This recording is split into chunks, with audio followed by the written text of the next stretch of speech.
गलदानगण्डं मिलद्भृङ्गचण्डं चलच्चारुशुण्डं जगत्राणशौण्डं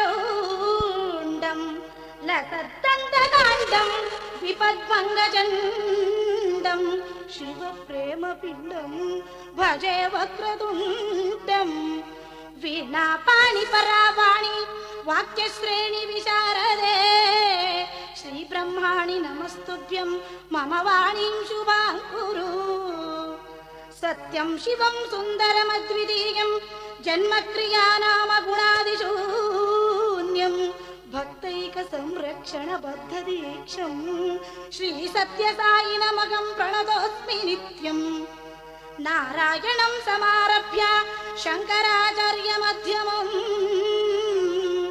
अस्मदाचार्यपर्यन्तं वन्दे गुरुपरम्परा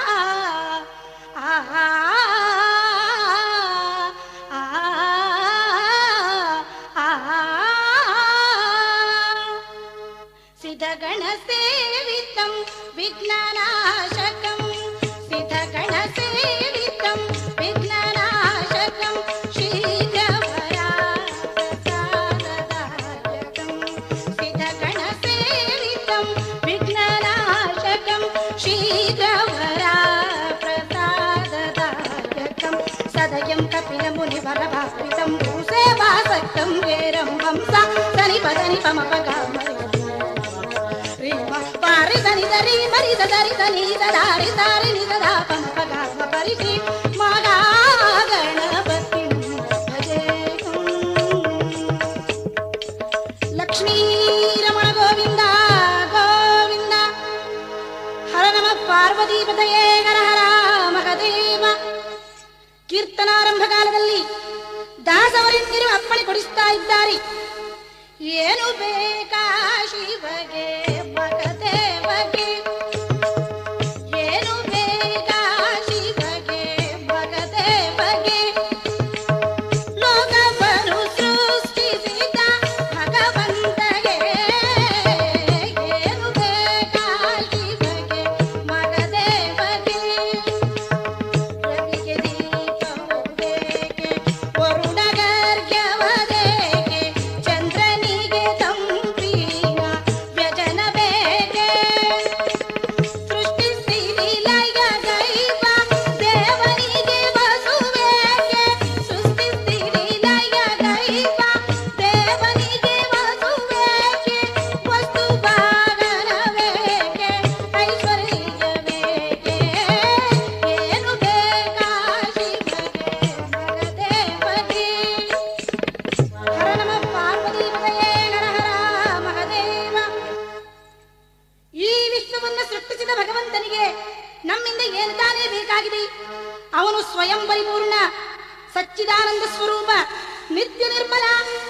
ಈ ನದಿ ಪರ್ವತಗಳನ್ನ ಕೋಟಿ ಕೋಟಿ ನಕ್ಷತ್ರ ಪುಂಜಗಳನ್ನ ಹರಿದ್ವರ್ಣರಂಗಿದ ವನರಾಜಿಗಳನ್ನ ಈ ಕಡಲ ಕೋಟಗಿನ್ನ 84 ಲಕ್ಷ ಜೀವರಾಶಿಗಳನ್ನು ಸೃಷ್ಟಿ ಮಾಡಿದ ಭಗವಂತನಿಗೆ ನಾವೇನನ್ನು ತಾನೇ ಕೊಡಬಹುದು? ಗುರು ನಾನಕರು ಹೇಳುತ್ತಾರೆ, ಅಂಬರದ ತಟ್ಟೆಯಲ್ಲಿ ಸೂರ್ಯ ಚಂದ್ರನಿಟ್ಟು ಪ್ರಕೃತಿಗೆ ಆರತಿಯ ನೆತ್ತುತಿಗಳು.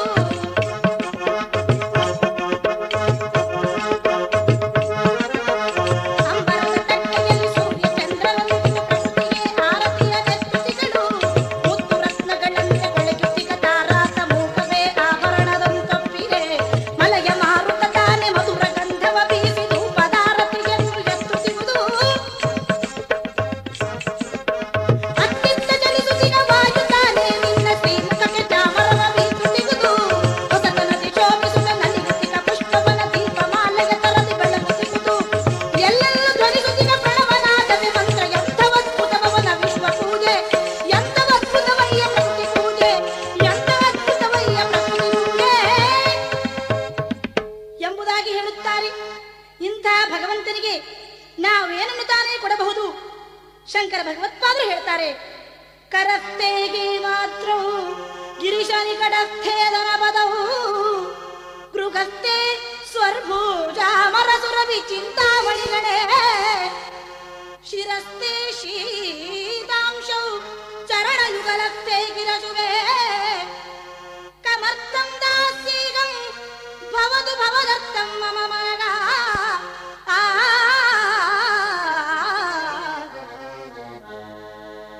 ಹೇ ಪರಮೇಶ್ವರ, ನಿನ್ನನ್ನ ಚಿನ್ನವನ್ನು ಕೊಟ್ಟು ಸಂತೋಷ ಪಡಿಸೋಣವೆಂದರೆ ನೀನು ವಾಸ ಮಾಡುವುದೇ ಹೇಮಾದ್ರಿಯಲ್ಲಿ.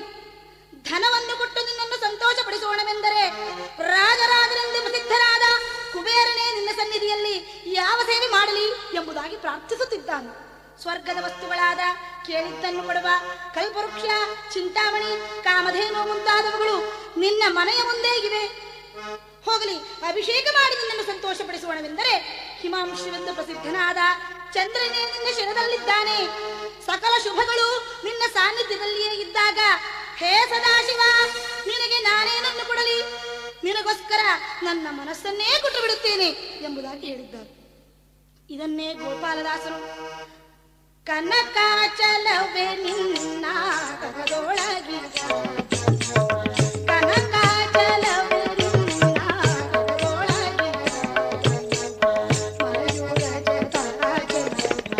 ಅನ್ನಪೂರ್ಣೆ ನಿನಗೆ ಪಟ್ಟದ ರಾಣಿ ಲೋಕವಿಜ್ಞವ ಕಳೆವ ಗಣನಾಥ ನಿನ್ನ ಮಗ ಶಿವರೂಪಿಣಿ ಏಕೆ ಭಿಕ್ಷವೋ ನಿನಗೆ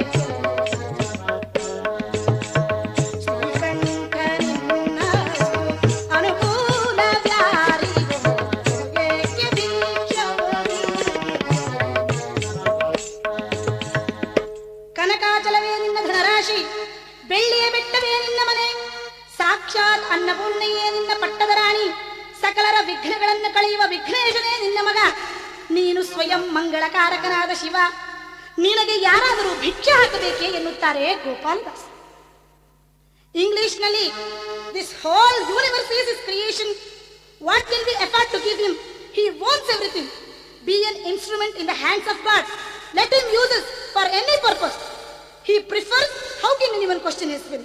He just wants us to submit our hearts to him ಅಂತ ಹೇಳ್ತಾರೆ. ಅಂದ್ರೆ ಭಗವಂತನ ಕೈಯ ಆಯುಧವಾಗಿ ಅವನು ನಡೆಸಿದಂತೆ ನಾವು ನಡೆಯಬೇಕೇ ವಿನಃ ಅವನದೇ ಆಗಿರುವಂತಗಾಗಿ ಸೃಷ್ಟಿಯಲ್ಲಿ ಅವನಿಗಾಗಿ ನಾವೆಂದು ಕೊಡಲು ಸಾಧ್ಯವಿಲ್ಲ ಅಂತ ಹೇಳ್ತಾರೆ. ಆದ್ದರಿಂದ ಇದನ್ನೇ ಹಿಂದಿಯಲ್ಲಿ ಸಂತರು ಶ್ರೀಪತಿ ಸಖ ಸುರದೇನು ಕಲ್ಪತರು ಬಸದು ಸದಾ ತಿರದ್ವಾ ದಿನಪತಿ ಧನಪತಿ ಸುರತೆ ನಾಪತಿ ಕರತೆ ಶಿವ ಜಯಕಾರ. ಶ್ರೀಪತಿ ಸಖ ಸುರದೇನು ಕಲ್ಪತರು ಬಸದು ಸದಾ ತಿರದ್ವಾ ದಿನಪತಿ ಧನಪತಿ ಸುರತೆ ನಾಪತಿ ಕರತೆ ಶಿವ ಜಯಕಾರ ಎಂಬುದಾಗಿ ಹೇಳಿದ್ದಾರೆ. ತೆಲುಗಿನಲ್ಲಿ ಇಂದಿನ ಯುಗಾವತಾರಿಯಾದಂತಹ ಶ್ರೀ ಭಗವಾನ್ ಸತ್ಯಸಾಯಿ ಬಾಬಾರವರು బ్రహ్మాండమంతయు పజ్జులోనుండుగా భక్ష్యభోజ్యము నాకు పెట్టు తగునా సర్వజీవలయందు సంచరించడినాడు స్నానంబు చేగింపనలవేగునా కోటి సూర్యుల కాంతి మేటి కలిగిన నాకు ప్రమిద దీపమునెట్లు పెట్లు గలురు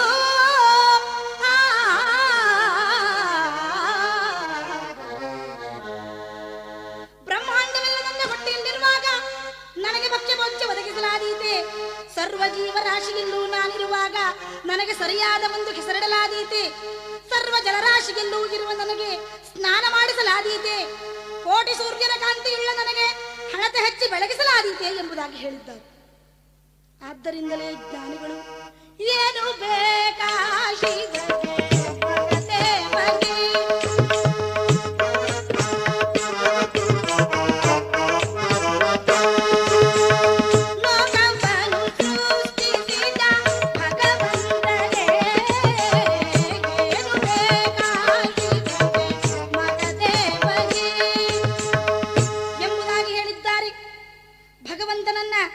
ನಿರ್ಮಲ ಮನಸ್ಸಿನಿಂದ ಕೂಡಿದ ಪರಿಶುದ್ಧವಾದ ಭಕ್ತಿಯಿಂದಲ್ಲದೆ ಬೇರಾವುದರಿಂದಲೂ ಒಲಿಸಿಕೊಳ್ಳಲು ಸಾಧ್ಯವಿಲ್ಲ.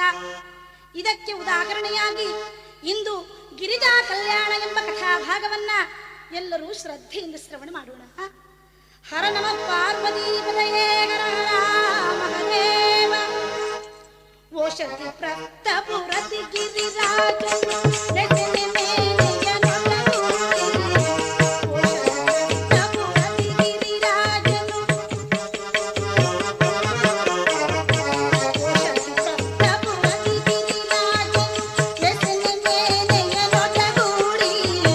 ವಾಸಿಸುತ್ತೀರ್ತನು ವಾಸಿಸುತ್ತೀ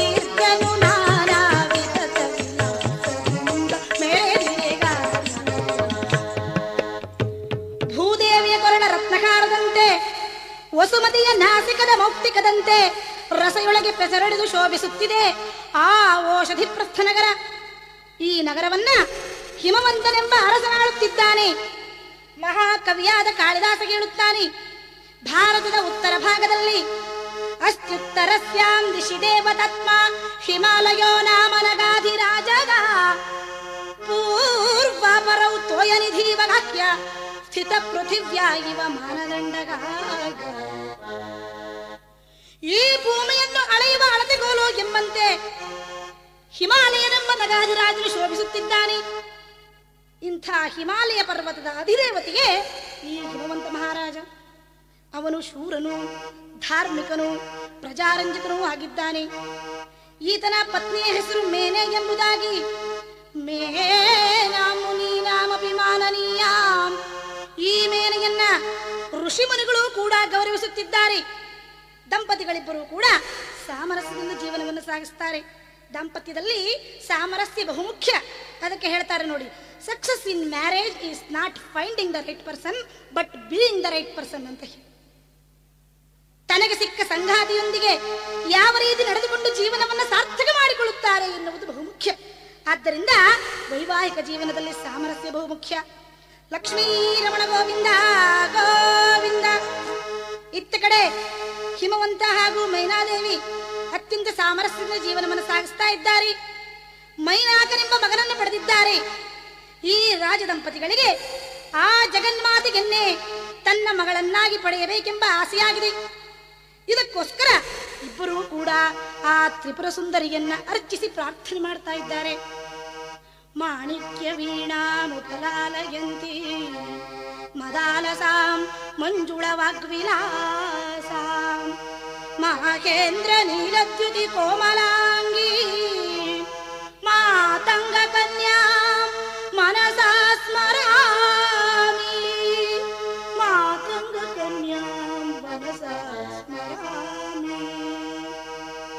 ಜಯ ಜನನಿ ಸುಧಾ ಸಮುದ್ರಂತ ಹೃತ್ಯನ್ಮಣಿ ದ್ವೀಪ ಸಂರೂಢ ಬಿಲ್ಪಾಟವಿ ಮಧ್ಯ ಕಲ್ಪದ್ರುಮ ಕಲ್ಪ ಕಾದಂಬ ಕಾಂತಾರವಾಸ ಪ್ರಿಯೆ ಕೃತ್ಯವಾಸ ಪ್ರಿಯೆ ಸರ್ವಲೋಕ ಪ್ರಿಯೆ. ಸಾದರಾರಬ್ಧ ಸಂಭಾವನಾ ಸಂಭ್ರಮಾಲೋಲ ನೀಪಸ್ರಗಾಬದ್ಧ ಚೂಲಿಸನಾಥತ್ರಿಗೆ ಸಾನುಮತ್ಪುತ್ರಿಗೆ ಶೇಖರೀಭೂತ ಶೀತಾಂಶುರೇಖಾ ಮುಖಾವಲಿ ಬದ್ಧ ಸುಸ್ನಿಗ್ಧ ನೀಲಾಲಕ ಶ್ರೇಣಿ ಶೃಂಗಾರಿದೆ ಲೋಕ ಸಂಭಾವಿದೆ.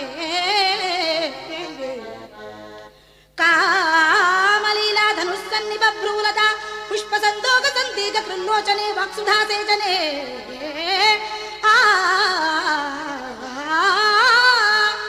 ಪ್ರಹ್ಲದ್ವಾಲಿಕಾ ಮೌಕ್ತಿಕ ಶ್ರೇಣಿಕ ಚಂದ್ರಿಕ ಮಂಡಲೋತ್ಪಾಸಿ ಲಾವಣ್ಯ ಗಂಡ ಸ್ಥಳನ್ಯಸ್ತ ಕಸ್ತೂರಿಕಾ ಪತ್ರ ರೇಖಾ ಸಮುದ್ಭೂತ ಸೌರಭ್ಯ ಭೃಂಗಾಂಗನಾಗೀತ ತಾಂತ್ರಿ ಭವನ್ ಮಂತ್ರತಂತ್ರೀಶ್ವರೇ ಸುಸ್ವರೇ ಭಾಸ್ವರೇ.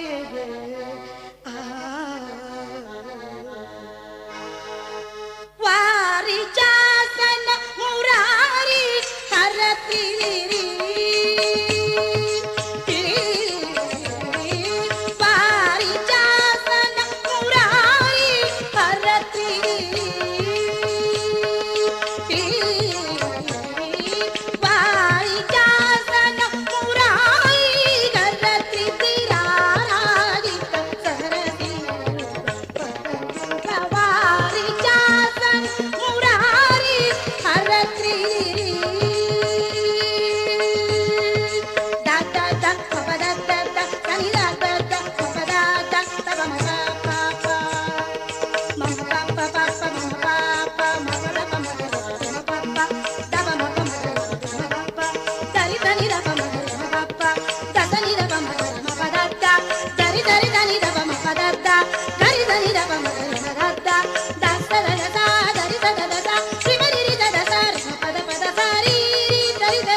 ಹೀಗೆ ಅತ್ಯಂತ ಭಕ್ತಿಯಿಂದ ಸ್ತುತಿಸಿದ್ದಾರೆ.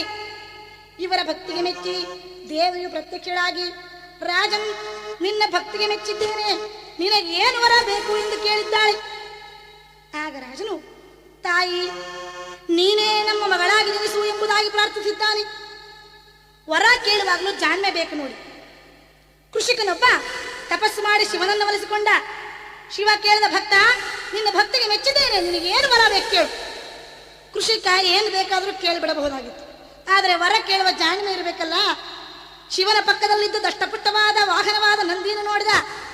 ಶಿವನೇ, ನಿನಗೆ ನಿಜವಾಗಿಯೂ ನನಗೇನಾದರೂ ಕೊಡಬೇಕು ಅಂತ ಇಷ್ಟ ಇದ್ದಲ್ಲಿ ಈ ನಂದಿಯನ್ನೇ ನನಗೆ ಕೊಟ್ಟು ಬಿಡು ಅಂತ ಹೇಳಿದ್ನಿ. ಹೀಗೆ ವರ ಕೇಳಬೇಕಾದ್ರೆ ಜಾಣ್ಮೆ ಇರಬೇಕು. ಲಕ್ಷ್ಮೀ ರಮಣ ಗೋವಿಂದ ಗೋವಿಂದ. ಇಲ್ಲಿ ಹಿಮವಂತ ಆ ಜಗಜ್ಜನನಿಯನ್ನೇ ತನ್ನ ಮಗಳನ್ನಾಗಿ ಜನಿಸು ಎಂದು ಪ್ರಾರ್ಥಿಸಿಕೊಂಡಿದ್ದಾನೆ.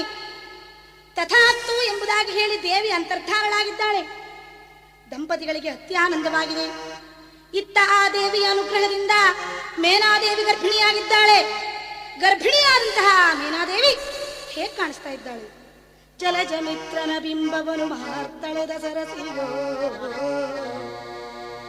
ಸಾರ ವಿದ್ಯುಜ್ವಲಿತ ಮೇಘವೋ, ಮೇಣು ವಿಮಲ ಬ್ರಹ್ಮ ವಿದ್ಯೆಯನೋ, ತಿಳಿದ ತತ್ವಜ್ಞಾನ ನಿಷ್ಠನ ಲಲಿತದನು ಓ, ಸೂರ್ಯನ ಬಿಂಬವನ್ನು ತಿಳಿದ ಸರೋವರವೋ, ಮಿಂಚನ್ನು ಗರ್ಭದಲ್ಲಿ ಧರಿಸಿದ ಮೇಘವೋ, ಬ್ರಹ್ಮಜ್ಞಾನವನ್ನು ಬಲ್ಲ ತತ್ವಜ್ಞಾನಿಯ ಶರೀರವೋ ಎಂಬಂತೆ ಆ ಮೇನಾದೇವಿ ಶೋಭಿಸ್ತಾ ಇದ್ದಾಳೆ. ನವಮಾಸಗಳು ಕೂಡ ಕಳೆದಿವೆ. ಸುಂದರವಾದ ಹೆಣ್ಣು ಮಗುವೊಂದಕ್ಕೆ ಜನ್ಮವಿತ್ತಿದ್ದಾಳೆ. ಆಗ ಸರ್ವಮಂಗಳವಾಯಿತು, ಜಗಕ ಸರ್ವಮಂಗಳ ಜನಿಸಲೋ, ಅಘಕುಲ ಗರ್ವ ನಿರ್ಗಮವಾಯಿತು ದುರ್ಗಾ ಜನನ ಮಾತ್ರದಲ್ಲಿ.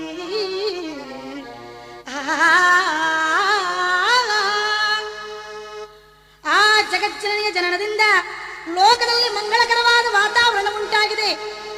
ಮಗು ಅತ್ಯಂತ ಸುಂದರವಾಗಿದೆ, ಎಲ್ಲರನ್ನೂ ಆಕರ್ಷಿಸ್ತಾ ಇದೆ. ಆ ಮಗುವನ್ನು ನೋಡಿ ರಾಜದಂಪತಿಗಳಿಗೆ ಆನಂದವಾಗಿದೆ. 11ನೇ ದಿನ ಜಾತಕರಣ ನಾಮಕರಣಾದಿಗಳನ್ನು ಮಾಡಿ ಪಾರ್ವತಿ ಎಂಬುದಾಗಿ ಹೆಸರಿಟ್ಟಿದ್ದಾನೆ. ಪರ್ವತರಾಜನ ಮಗಳಾದ್ದರಿಂದ ಪಾರ್ವತಿ ಎಂಬ ಹೆಸರು ಸಾರ್ಥಕವಾಗಿದೆ. ಇತ್ತ ತನ್ನ ಬಾಲಲೀಲೆಗಳಿಂದ ತಾಯಿ ತಂದೆಯರನ್ನು ಸಂತೋಷಗೊಳಿಸುತ್ತಾ ಶುಕ್ಲ ಪಕ್ಷದ ಚಂದ್ರನಂತೆ ಬೆಳೆಯುತ್ತಿದ್ದಾಳೆ ಪಾರ್ವತಿ. ಹೇಗೆ? ಬೆಳೆದಳು ಪಾರ್ವತಿ ಬಿಸಿಕೆ ಚಂದ್ರನಂತೆ, ಬೆಳೆದಳು ಪಾರ್ವತಿ ಬಿಸಿಕೆ ಚಂದ್ರನಂತೆ, ತೊಳಗುವ ಮುಖ ಕಾಂತಿಯ ಬೀರುತ್ತೆ. ಬೆಳೆದಳು ಪಾರ್ವತಿ, ಬೆಳೆದಳು ಪಾರ್ವತಿ, ಬೆಳೆದಳು ಪಾರ್ವತಿ, ಬೆಳೆದಳು ಪಾರ್ವತಿ ಬಿಸಿಕೆ ಚಂದ್ರನಂತೆ, ಬೆಳೆದಳು ಪಾರ್ವತಿ ಬಿಸಿಕೆ ಚಂದ್ರನಂತೆ. ಗಿರಿರಾಜನ ಸುತೆ ನಡೆಯ ಚಲುವಿಗೆ ಹೊರಗಮಸಗಳು ನಾಚುತ ಸರೀರೆ. ಗಿರಿರಾಜನ ಸುತೆ ನಡೆಯ ಚಲುವಿಗೆ ಗಿರಿಜಯ ಮುಖ ಕಮಲವತ ವೀಕ್ಷಿಸಿ ಭ್ರಮರದ ಗಿಂಡದು, ಭ್ರಮರದ ಗಿಂಡದು, ಭ್ರಮರದ ಗಿಂಡದು, ಭ್ರಮರದ ಗಿಂಡದು ಭ್ರಮೆಯಲ್ಲಿ ನಿಲ್ಲುವುದು. ಬೆಳೆದಳು ಪಾರ್ವತಿ, ಬೆಳೆದಳು ಪಾರ್ವತಿ ಬುದ್ಧಿಗೆ ಚಂದ್ರನಂತೆ, ತೊಳಗುವ ಮುಖ ಕಾಂತಿಯ ಬೀರುತ್ತೆ. ಬೆಳೆದಳು ಪಾರ್ವತಿ ಬುದ್ಧಿಗೆ ಚಂದ್ರನಂತೆ. ಈ ರೀತಿಯಾಗಿ ಶುಕ್ಲ ಪಕ್ಷ ಚಂದ್ರನಂತೆ ಬೆಳೆಯುತ್ತಾ ಇದ್ದಾಳೆ ಆ ಪಾರ್ವತಿ. ಷೋಡಶ ಪ್ರಾಯ ಭರಿತಿಯಾಗಿದ್ದಾಳೆ. ಆ ಪಾರ್ವತಿಯ ಸ್ವರ ಎಷ್ಟು ಮಧುರವಾಗಿತ್ತೆಂದರೆ, ಸ್ವರೇಣ ತಸ್ಯಾಂ ಅಮೃತ ಶ್ರುದೇವ ಪ್ರಜಲ್ಪಿತಾಯಾಂ ಅಭಿಜಾತವಾಚಿ ಅಪ್ಯನ್ಯ ಪುಷ್ಟ ಪ್ರತಿಕೂಲ ಶಬ್ದ ಶ್ರೋತುರ್ವಿತಂತ್ರೀರಿವ ದಡ್ಯಮಾನ.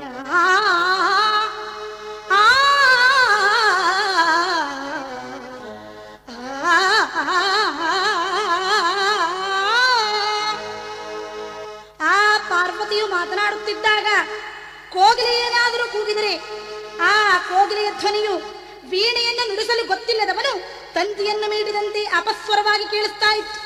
ಪಾರ್ವತಿಯಾದರೋ ಹಿತಮಿತವಾದಿನಿ, ಮೃದು ಭಾಷಿಣಿ. ಅದಕ್ಕೆ ಹೇಳ್ತಾರೆ ನೋಡಿ, you cannot always oblige but you can speech obligingly ಅಂತ ಹೇಳಿ ಬಸವಣ್ಣನವರು ಹೇಳ್ತಾರೆ.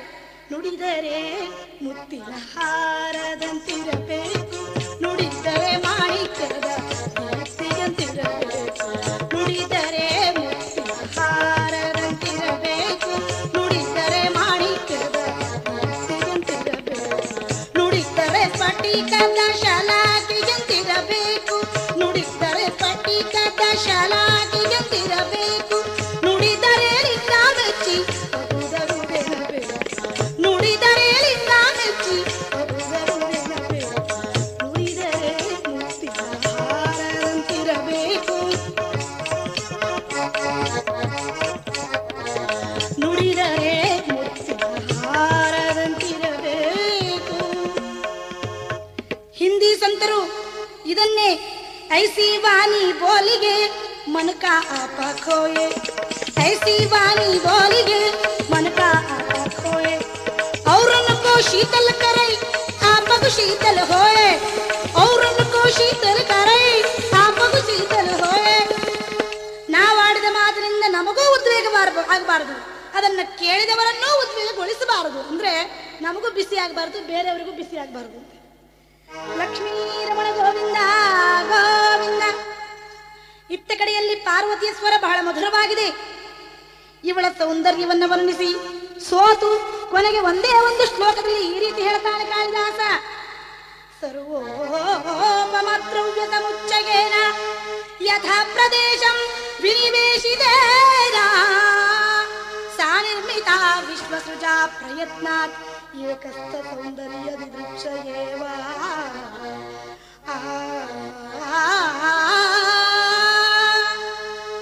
ಸೃಷ್ಟಿಕರ್ತನಾದ ಬ್ರಹ್ಮನಿಗೆ ತನ್ನ ಸೃಷ್ಟಿಯ ಸಕಲ ಸುಂದರ ವಸ್ತುಗಳನ್ನ ಒಂದೇ ವಸ್ತುವಿನಲ್ಲಿ ನೋಡಬೇಕೆಂಬ ಆಸೆಯಾಗಿದೆ.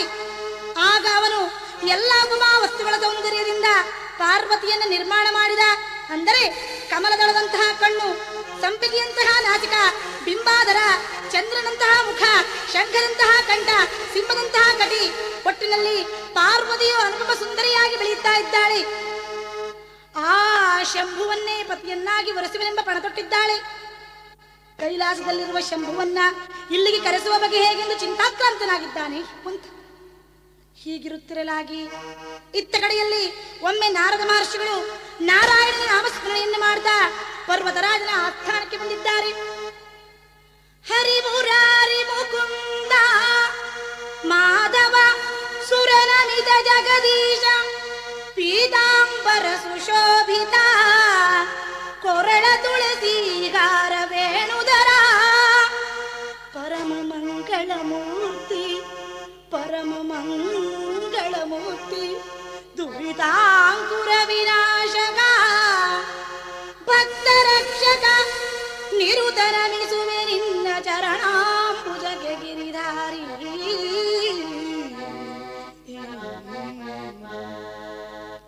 ನಾರಾಯಣ ಹರಿ ನಾರಾಯಣ ನಾರದ ಸನ್ನುತ ನಾರಾಯಣ,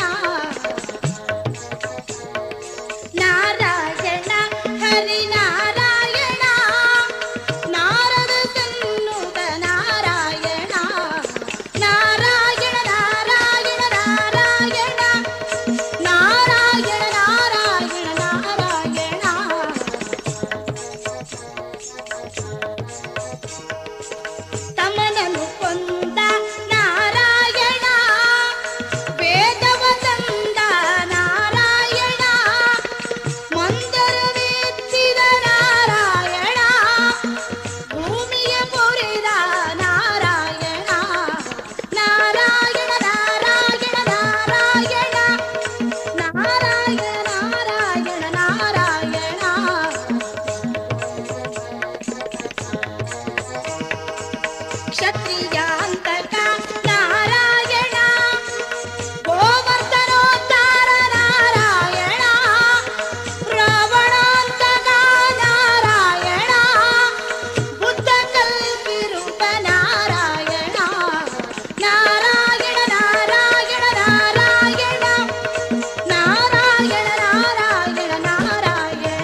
ರಾಜರು ನಾರದರನ್ನ ಸ್ವಾಗತಿಸಿ ಪೂಜಿಸಿ ಸತ್ಕರಿಸಿದ್ದಾನೆ.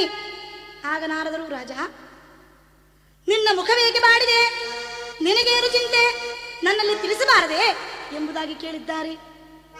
ಆಗ ರಾಜನು, ಮಹರ್ಷಿ, ನನ್ನ ಮಗಳಾದ ಪಾರ್ವತಿ ವಿವಾಹ ವಯಸ್ಕಳಾಗಿದ್ದಾಳೆ. ಶಂಭುವನ್ನಲ್ಲದೆ ಇನ್ಯಾರನ್ನೂ ತಾನು ವರಿಸಲಾರನೆಂದು ಪಣತೊಟ್ಟಿದ್ದಾಳೆ. ಆದರೆ ಕೈಲಾಸದಲ್ಲಿರುವಂತಹ ಶಂಭುವನ್ನ ಇಲ್ಲಿಗೆ ಕರೆಸುವ ಬಗೆ ಹೇಗೆ? ರಾಜನ್, ಚಿಂತಿಸಬೇಡ. ಭಲೆ, ನಿನ್ನ ಮಗಳು ಸರಿಯಾದವರನ್ನೇ ಆರಿಸಿದ್ದಾಳೆ. ಹುತವಗನುಳಿದನ್ಯರಮಲಾಗುತಿಗೆ ತಕ್ಕವರೆ ನಿಬರೆ, ಅದುಳ ಶಶಿಗೆನು ಬಿಟ್ಟು ಚಂದ್ರಿಕೆಗಿದರ ಗತಿಗೆನು ಕಾಣ್ಬರೆ. ಆ ಗುತಿಯನ್ನು ಪಡೆಯಲು ಅಗ್ನಿಯೇ ಹೇಗೆ ತಕ್ಕವನು, ಹಾಗೆ ಶಿವಗೆ ಶಿವನೇ ತಕ್ಕವನು. ಆ ಪರಮೇಶ್ವರ ಈಗ ಕನಕಾಚಲದಲ್ಲಿ ತಪಸ್ಸು ಮಾಡ್ತಾ ಇದ್ದಾನೆ. ನೀನು ಪಾರ್ವತಿಯನ್ನ ಅಲ್ಲಿಗೆ ಕರೆದುಕೊಂಡು ಹೋಗು. ಅಲ್ಲಿ ಅವಳು ತಪಸ್ಸಿನಿಂದಲೂ ಸೇವೆಗಿಂದಲೂ ಆ ಪರಮೇಶ್ವರನನ್ನ ಮೆಚ್ಚಿದಲಿ. ಆಗ ನಿಮ್ಮ ಇಷ್ಟಾರ್ಥವು ನೆರವೇರುವುದು. ನಿನಗೆ ಶುಭವಾಗಲಿ. ನಾನಿನ್ನು ಬರುತ್ತೇನೆ. ನಾರಾಯಣ ನಾರಾಯಣ ಎನ್ನುತ್ತಾ ನಾರದರು ತೆರಳಿದ್ದಾರೆ. ಇತ್ತ ಕಡೆಯಲ್ಲಿ ಜಯ ವಿಜಯರ್ ಇಬ್ಬರು ಸಖಿಯರು ಬರೆ ನಗತಿಂಸುತೆಯರು ಕರೆದೊಯ್ಯೋ. ಜಯ ವಿಜಯರ್ ಇಬ್ಬರು ಸಖಿಯರು ಬರೆ ದಯದಿಗೆ ಮಕೂಟಕ್ಕೆ ಶಿವನಲ್ಲಿಗೆ ಜಯವೆಂದಿಳಿದನು ತಾಮುದರಿ. ಜಯ ವಿಜಯ ಎಂಬ ಇಬ್ಬರು ಸಖಿಯರೊಂದಿಗೆ ಹಿಮವಂತನು ಪಾರ್ವತಿಯನ್ನ ಕನಕಾಚಲಕ್ಕೆ ತಂದು ಬಿಟ್ಟು ಹಿಂತಿರುಗಿದ್ದಾನೆ. ಆ ಕನಕಾಚಲದಲ್ಲಿ ಪದ್ಮಾಸನವನ್ನ ಬಲಿದು ಕಣ್ಣುಗಳನ್ನ ಮುಚ್ಚಿ ಆತ್ಮರದನಾದ ಪರಮೇಶ್ವರನ ನೋಡಿದ್ದಾಳೆ ಪಾರ್ವತಿ. ಅವಳ ಮೈ ರೋಮಾಂಚನಗೊಂಡಿದೆ. ಆ ಪರಮೇಶ್ವರನ ಸೇವೆಯನ್ನ ಶ್ರದ್ಧಾ ಭಕ್ತಿಯಿಂದ ಮಾಡ್ತಾ ಇದ್ದಾಳೆ. ಅವಚಿತ ಬಲಿ ಪುಷ್ಪಾವೇದಿ ಸಮ್ಮರ್ಗದಕ್ಷ ನಿಯಮ ವಿಧಿ ಜಲಾನಾಂ ಬರ್ಕಿಜಾಂ ಚೋಪನೇತ್ರಿ ಗಿರಿಶಮುಪಚಚಾರ ಗಿರಿಶಮುಪಚಚಾರ ಗಿರಿಶಮುಪಚಚಾರ ಪ್ರತ್ಯಗಂ ದಾಸುಕೇಶಿ ಗಿರಿಶಮುಪಚಚಾರ ಗಿರಿಶಮುಪಚಚಾರ ಪ್ರತ್ಯಗಂ ದಾಸುಕೇಶಿ ನಿಯಮಿತ ಪರಿಕೇದ ತಚ್ಚಿರಶ್ಚಂದ್ರಪಾದ.